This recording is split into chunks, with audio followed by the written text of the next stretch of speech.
Akka kiristaanaatis waan amantii teenyaaf tolu TikTok kana gubbaa finnee ummata keenya siigaltee gad diriirsuun barbaachisa malee anytime siigaltee wal qoqqooduu, wal arrabsuu, wal xiqqeessuu kun hin barbaachisu. Kanaaf obboleeyyan kiyya adeemsa kanaa adeemsa siigaltee bada adeemsa siigaltee safuu abbootii teenya siigaltee warra jaalala walii kannee tokkummaa walii kannee nama biraatuuf qabee warra akkasitti nu guddise san xiqqeessaa jira dhugaa dubbachuudhaaf. Jenereeshiniin ammaa jenereeshinii akka maleetti dhugaa dubbachuu. Kanaaf mee teknooloojii dhuftu tana teknooloojii hedduu dhufaa beeke. Teknooloojii dhuftu tana irratti namni saba isaa teknooloojii hin barsiifne uummata Oromoo qofa dhugaa dubbachuudhaaf. Kan yeroo hundaa'u teknooloojii tana bar nuti maal goona beektaa? Meeshaa ittiin saba keenya qoqqoodnu gooneeti itti fayyadamaa jirra. Mee nama Oromoo laale. Bakkuma hundattuu TikTok kanarratti haa ta'uu, Feesbuukii haa ta'uu, waanuma siigaltee sooshaal miidiyaa jennuun kanarratti hundumarrattuu akka sabaatti exercisiin keenya maali? How to separate our ummata keenya, our tribe, our nation siigaltee akkamitti separate goona? San siigaltee objektiiviin keenya, kaayyoon keenya yeroo hundaa'u akkana godhuu irratti xiyyeeffatee karoora baafannee TikTok irra dhufna. Kun siigaltee qaanyii guddaadha. Saba keenyarraa waan toluu miti. Sabni Oromoo akkasumas siigaltee especially dhaloonni Harargee wanni isinirraa tolu tokkummaadha. Wanni isinirraa tolu wal maxxanfachuudha. Wanni isinirraa tolu wal jabeeffachuudha. Kana malee siigaltee ajandaa fidattaniiti. Ajandaa guurrattanii dhuftan. Ajandaan maali? Ajandaa qoodaminsaa. Ajandaa gosa tiyya malee gosti biraa jiraachuu hin qabdu. Gosti abaluu akkanaati. Gosti abaluu xiqqeessu. Gosa tiyya malee gosti hin beekamtu. Kun siigaltee waan hamtuudha. Ilaalcha kufaadha. Ilaalcha siigaltee nu tarkaanfachiifne. Ilaalcha siigaltee duubatti hafaadha. Bilis kana keessa haa baanu. Akkana jara keenya namni beektaa daqiiqaa 5 yoo haasawee daqiiqaa 5 san siigaltee waan ummata kanaa tolu yoo jecha lama dubbatee faayidaa qaba beeke. Yoo siigaltee wanni ati dubbattu waan saba kanaaf hin tolle taate sooshaal miidiyaatti hin dhiyaatin. Naamusa keetiin taa'iti. Ummanni haa jiraatan boo ummanni haa jiraatan. Kanaaf siigaltee yeroo hundaa'u separation, tribe separation, nation separation, siigaltee kana hundaa'u waan separation jennu adeemsa koloniyaalii, adeemsa siigaltee koloniin Afrikaa bittee akkasumaatu nu seene amma. Wanni Oromoo seene kana, wanni Harargee seene kana. Adeemsa siigaltee kolonii Ingiliz Afrikaa irratti exercise goote saniitu amma saba keenya hedduu seenee jira. Namni keenya TikTok kanarraa haa ta'uu sooshaal miidiyaa irraa wooma gaarii takka irraan dhageenyu dhugaa dubbachuudhaaf. Wooma gaarii takka isin irraan dhageenyu. Wanni amma dhageenyu akkamitti qoodaminsa kun siigaltee piliis kana keessaa bahuutu barbaachisa. Yoo siigaltee kana godhuu hin dandeenye namni jarjaraan, namni siigaltee diigaminsaa deemu, namni saba kana faffacaasuu deemu, namni ummata keenya addaan diigee siigaltee filoora harkachuu deemu, maallaqa TikTok harkachuu deemu. Please ummata kana hin diigina. Ummanni kun ummata miskiinaa. Yoo dandeesse tokkummaa ummata kanaa irratti hojjechuun barbaachisaadha. Kanaaf gaabboleeyyan akkas qabu akkas laayivii kanallee waan seenuuni gaafa laaf toltee siigaltee laayivii seenna inshaallah. Amma waan gaggaarii takkallee hin jirtu. Kanaaf akkasimee yoo namni haasa'uu barbaadda koota. Namni haasa'uu barbaadu. Giiftii fidaa koota leenca qabidee dhufee ol naqa malee akkanumatti ol hin naqu. Giiftii qabidee dhufe. Namni giiftii qabu natti ergadha. Kan qabne ammoo ol hin seeninaa mana kana. ol seenuun hin ta'u.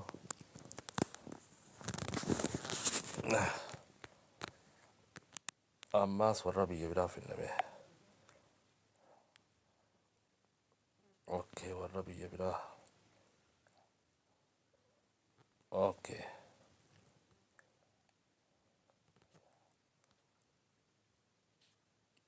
warra biyya biraa.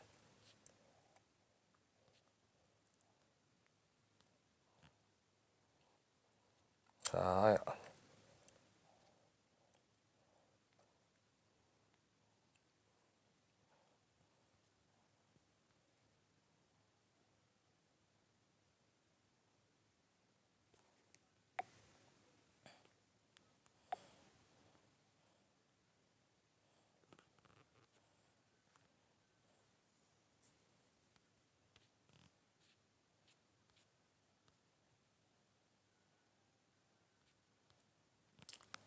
Namni giiftii qabu malee tokko waliin naqu qabu.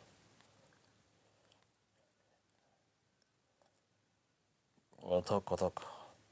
Leenca fide ol seena. Leencaan finne waluman seenu qabu. Akkasii erga send gift. Without gift, I do not give you chance for you. In kan namu siif chance hin. Dachii tana dhiita malee siin kan qabu. Haya.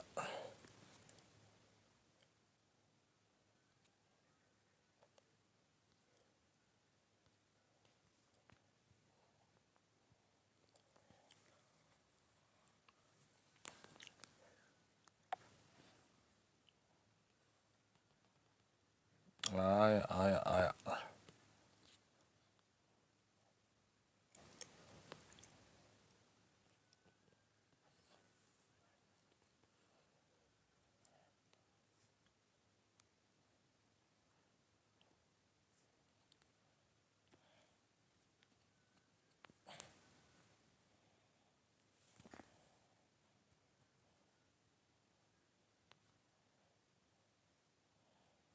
Hayyeega.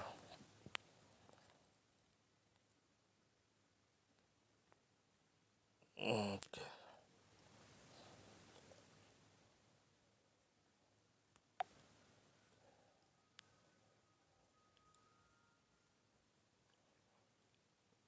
Okay, nama ol ergu.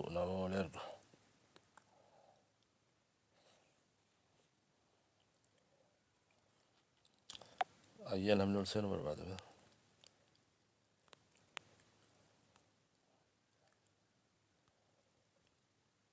Warra Itoophiyaa irraa namni seenu barbaada.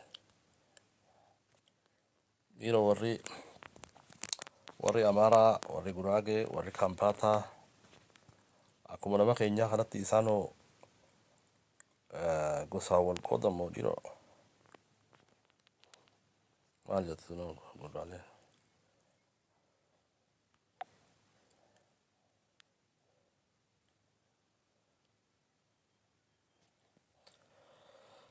Akkasii qaaboo nama dubbachuuf illee nama hin taatu teenye tuni. Kanaaf obboleeyyan kiyyaa ani hedduullee turuun barbaadu. Akka waliigalaatti namoonni sii galtee tiiktoo kana gubbaa jirru. Please waan gaarii saba kanaaf haa dabarsinu. Uummata keenya sii galtee gaarumaa yaadnuuf. Yeroo hundaa'u yaada diigaminsaa, yaada faffaca'insaa, yaada wal arrabsuu, yaada wal xiqqeessuu akkasii sii galtee as gubba qabannee dhufuun please dhaabbachuu qaba.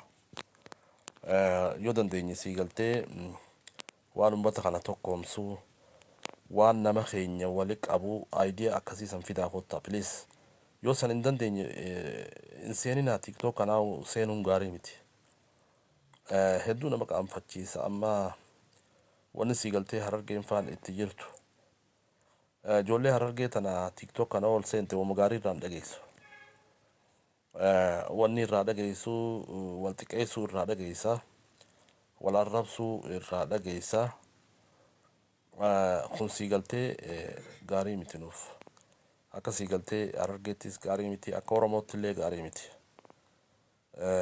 Akkas obboleeyyan kiyya. kanaaf waan kana si galtee piliis haa dhiifnu mee nama tokko dhufe gaamee ni dubbannaa qoye.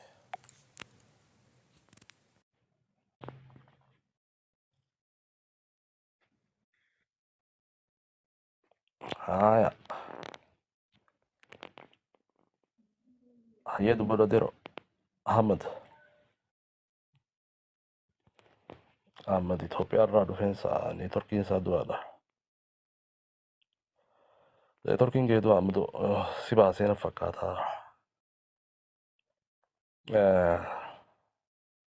Akkas obboleeyyan waan kana si galtee waan keerii yaada leenyu yeroo hundaa'u waanuma si galtee saba keenyaaf faayidaa qabu akka diinittis akka amantuma feetettu akka amantii islaamaattis waanuma si galtee yaada tokkummaa yaada si galtee keerii waan keerii dabarsuu si galtee achirratti waan keerii irratti hundooynee ol seenuu barbaachisa. Yeroo hundaa'u si galtee summii gosummaa summii faffaca'iinsaa summii diigaminsaa qabanneetuma yeroo hundaa'u si galtee as gubbatti wal dhufnee genereeshinii dhaloota kana balleessaa jirra piliis kana jala haa baanu. Yoo si galtee afaan kee waan diigaminsaa waan faffaca'iinsaa hawaasa keenyaa jidduutti marzii fiddee dhufuurra yoo an marzii tana facaasuun dhiisu jette tiiktook kanarraa piliisaa fi uummata keenya si galtee gargar babaasuun kun hedduu takka nu xiqqeessaa jira. Uummanni si galtee Oromoo keessa uummanni Harargee seenaa babbareedduu qaba dhugaa dubbachuudhaaf. Harargeen si galtee biyya qabsoo Oromoo tana hundeessite. Harargeen biyya ulamaayiiti. Harargeen biyya tokkummaati. Harargeen biyya sabaa fi sablammoonni si galtee keessa jiraatu jechuudha dhugaa dubbachuudhaaf.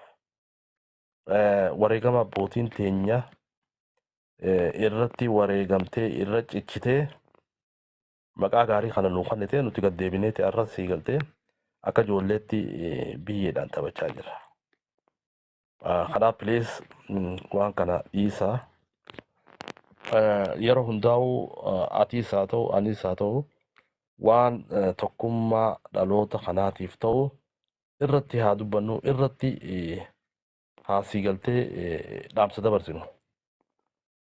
Kanaaf si galtee filooraan harkadhaa filooyin harkadhaa maallaqa tiiktookiin harkadheettee si galtee saba kana yoo qooddee seenaa jalaan baatu. Si galmeeffamti beektaa seenaan si galmeeffti abbaa qoodaminsaa jaaniiti abbaa faffaca'insaa abbaa si galtee obboleeyyan waliin jiraatu gosaan qoodu jaanisti si galtee guyyaa boruusiif qabamtii beeka. Kanaaf akka akkanan taane uummata keenya tokkomsuu irratti yaada leenyu isiniin jechuu barbaada. Akkana egaa obboleeyyan kiyya haasofni tokkummaa kun namni hin taaneef ni jira amma si galtee kamataan fayyaa hin qabne yaadni isaa yeroo hundaa'u ajandaa namaa baasee ajandaa gosaa gad diriirsee uummata kana addaan qoqqoodee uummata kana gurguree si galtee uummata kana waliin dha'ee waa nyaachuu barbaadu haasoo tokkummaa kaniin akkaan naasoo kanan fadhu. Kanaaf si galtee haasoo bocolaa si wajjin hin haasofnu. Abbaan si galtee barbaade fudhadha filoo keessan fudhadha warri si galtee tokkummaa saba kanaa hin barbaanne warri si galtee nama qooduu barbaadu warra uummata keenya gosaan qooduu barbaadu fudhadhaa narraa deebifadhaa filoora keessan. Ammoo namni tokkummaa jaalatu namni si galtee uummanni keenya yoo tokkoome faayidaa qabaa. Tokkoomuun si galtee nuuf gaariidha. Kan jiru haasawaa kiyya kana ni dhageeffataa beeka. Kan ammoo si galtee farrii faffaca'insaa kan yeroo hundaa'u haasawin isaa haasoo bocolaa haasoo si galtee diigominsaa haasoo tokkummaa si galtee gisee dhaga'ee hin danda'u jechuun mataa dhukkubaa. Haasawni tokkummaa kun si galtee faffaca'insa inni qabatee deemuun akka siirii nama siirii qabuutti gisee tokkummaa tan itti haasoo itti si galtee if wallaaleetti lafa kufaa beeka.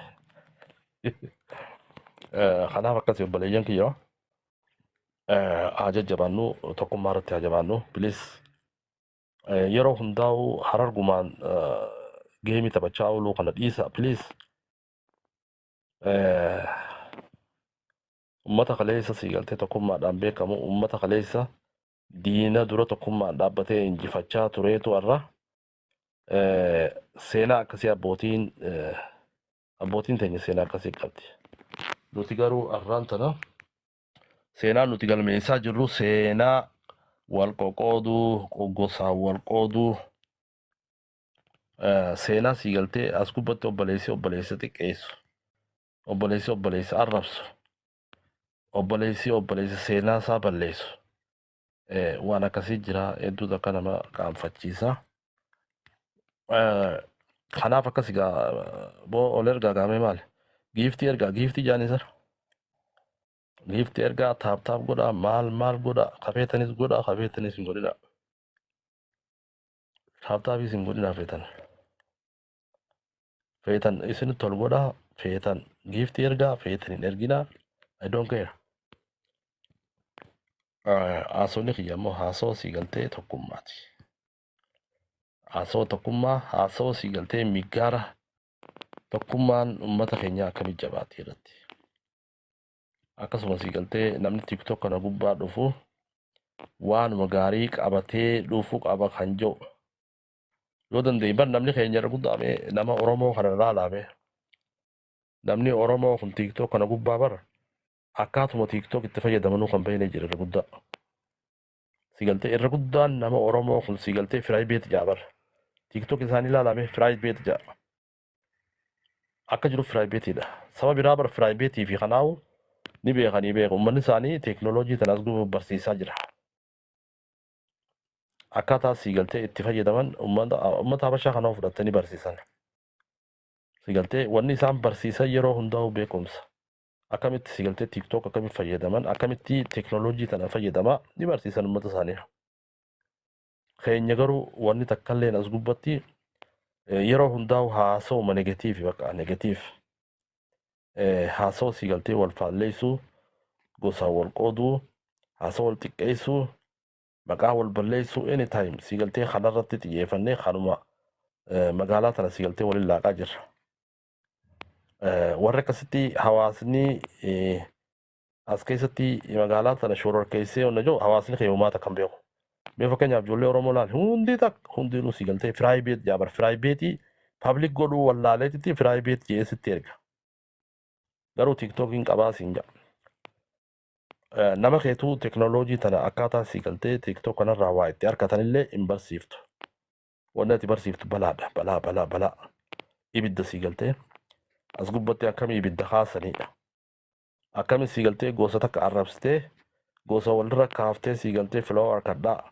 Akkamittiin giiftii harkadhaa akkamittiin taaptaafi kanarraa waa harkadhaa sheemayyuu. Kun qaanyii guddaadha. Qaanyii. Akkasi boo akkasi inshallah ni dhufna dhaabee akkasi qoqqophoonee dhufnee haasofne boo.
Akkasi qabu inshallah biroo rakkiname.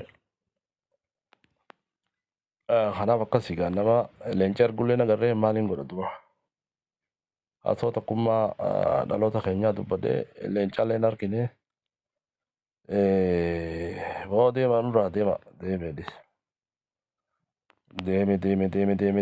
deeme. akkasii waan nuti akka nama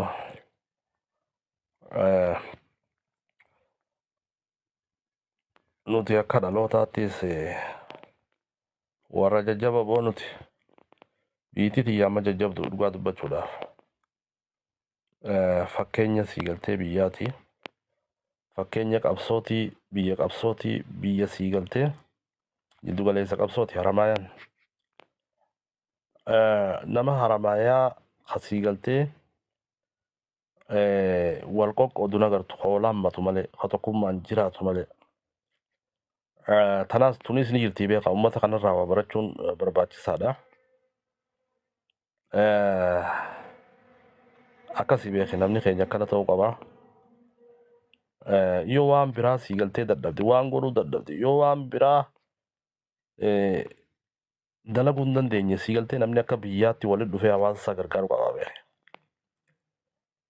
Hawaasa ofii gargaaruun kheyrii irraa ammoo teenyatuun musiibaadha. Musiibaa wal qoodinsaa musiibaa farra tokkummaa akkasii. Inshaallah muuxannoo gaggaarii waliif kennaa deemna inshaallah. Gama Haramaayaa kana maaltu jira dhaloota Haramaayaa bira maaltu jira. Tokkummaan dhaloota keenya kana bira jiru waa irraa barachuun barbaachisaadha beeki. Tokkummaan siigaltee dhaloota Arsii bira jiru irraa barannee nutis tokkummaa uumuu barbaachisa. Tokkummaa dhaloota Wallaggaa biraa maaltu jira jennee irraa barachuun barbaachisa. Yeroo hundaa'u warra tokkummaadhaan wal jabeessu irraa waa barachuu malee warra diigaminsaa warra faffaca'insaa warra nama faffacaasuu deemu irraa waa barachuun hin barbaachisu obboleeyyan. Kanaaf maallaqa illee ni argattan inshaallah maallaqa rabbi isin haa kennu.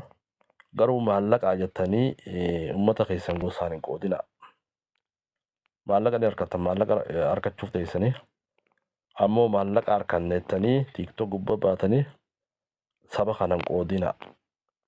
Uummata kanan faffacaasina girgir godhaa jirtan amma. Keessaafuu dhaloonni Harargee ganda balleessitanii jirtan lafa balleessitanii jirtan moo uummata balleessitan tiiktok illee balleessitan silaa chaayinaan afaan Oromoo beekte guyyaa tokko siigaltee afaan uummata Harargee kana guyyaa tokko illee isin hin bulchitu as gubbaa. As gubbaa baatanii silaa numa naasoo hin beeku. Kanaaf appilikeeshinii afaan chaayinaa siigaltee afaan Oromoo chaayinaan akka afaan Oromoo beektu gooneetuma ijoollee teenya Harargee tana warra qooduminsaa kana warra siigaltee gosa malee haraaraa gosaa qabu kan as gubbaa yaasuu teenya inshaallah. Isin yaasuu teenya warra faayidaa qabu miti. Akkasii obboleeyyan kanaaf muuxannoo waliif dabarsina moo akkasii nuti siigaltee abbootii teenya gootummaa qaba. Abbootii teenyaatu siigaltee warra tokkummaati. Akka uummata kaaniitii miidhugaa dubbachuudhaaf mee dhalootuma Haramaayaa as gubbatti ol ba'ee nama qoqqoodu tokkos kennaame. Kanuma tiiktok kana gubbatti ol ba'ee gosaan nama qoodu hin jiru tokkollee dhugaa dubbachuudhaaf. Kanaaf wanni nuti barbaannu tokkummaadha, jaalala, obbolummaadha, wal qabachuu, wal bira dhaabbachuu. Kanaatu namarraa bareeda. Wanni namarraa bareedu tana jechuudha. Waan rabbi biratti illee gaarii. Wal faffacaasuun faayidaan qabu. Gosa tiyya malee gosa tiyyaa babbareeda malee gosti biraan babbareeddu. Haja'uus ni jira bara. Sheemoon qaanyeedha kun obboleessoo. Jaarraa 21 keessa gosa tiyya malee gosti biraa dhabamuu qabdi. Waan akkasii san siigaltee qaanyii guddaadha. Booda bar siigaltee chaayinaa geessee gosa tiyya bareedduun tolfadheef deemaa bara. Ilaanqa kana yaadni keenya siigaltee dhiphoodhaa beeka. Meediin chaayinaa geessee gosa tolfachuuf tattaaffii jirta. Aboonuma gowwoo wallaahi kun. Kanaaf ilaalcha kana kana keessaa piliis abaanu gosa tana hunda rabbii uume warri as gubbaa taa'ee gosa wal qoodu ijoollee Harargee bicha qaanyootanii jirtan uummata keessanillee qaanyeessitan abbootii teessan warra seenaa qabu xiqqeessanii jirtan abbootii teessan warra dhume jechuudha. Ganaa siigaltee bakka takkatti hin toltan. Warra siigaltee gaggaarii abbootiin daleeydee fuudhee qoqqoodee